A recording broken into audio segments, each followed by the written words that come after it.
AP తిరుమలలో రథసప్తమి వేడుకలు వైభవంగా జరుగుతున్నాయి. సూర్య జయంతి సందర్భంగా రథసప్తమి వేడుకలను టీటీడీ అంగరంగ వైభవంగా నిర్వహిస్తోంది. శ్రీవారి బ్రహ్మోత్సవాల తరహాలో తిరుమల క్షేత్రం భక్తజన సందోహంతో కిటకిటలాడుతోంది. ఏటా మాఘశుద్ధ సప్తమి నాడు ఈ ఉత్సవాన్ని నిర్వహించడం ఆనవాయితీగా వస్తోంది. సూర్యోదయం నుంచి చంద్రోదయం వరకు మలయప్ప స్వామి, సూర్యప్రభ, చిన్నశేష, గరుడ, హనుమంత, కల్పవృక్ష, సర్వభూపాల, చంద్రప్రభ వాహనాలపై ఊరేగుతారు. స్వామివారి కమనీయ రూపాన్ని దర్శించడానికి భక్తులు తండోపతండాలుగా తరలివచ్చారు. వాహన సేవలతో పాటు శ్రీ సుదర్శన చక్ర తాల్వారుకు మధ్యాహ్నం చక్రస్నానం నిర్వహించనున్నారు టీటీడీ పండితులు. ఉదయం 5:30 నుండి 8 గంటల వరకు సూర్యప్రభ వాహన సేవ జరిగింది.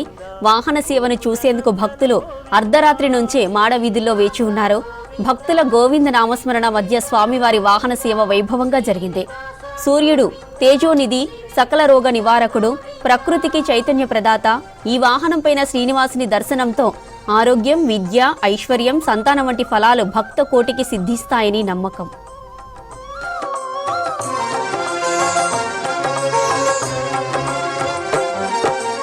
అనాథ రక్షక గోవింద, ఆపద్బాంధవ గోవింద, గోవింద హరి గోవింద, గోకుల నందన గోవింద, శ్రీనివాస గోవింద, శ్రీ వెంకటేశ గోవింద, శ్రీనివాస గోవింద, శ్రీ వెంకటేశ గోవింద, శరణాగత విధి గోవింద, కరుణాసాగర గోవింద, గోవింద హరి గోవింద, గోకుల నందన గోవింద, శ్రీనివాస గోవింద, శ్రీ వెంకటేశ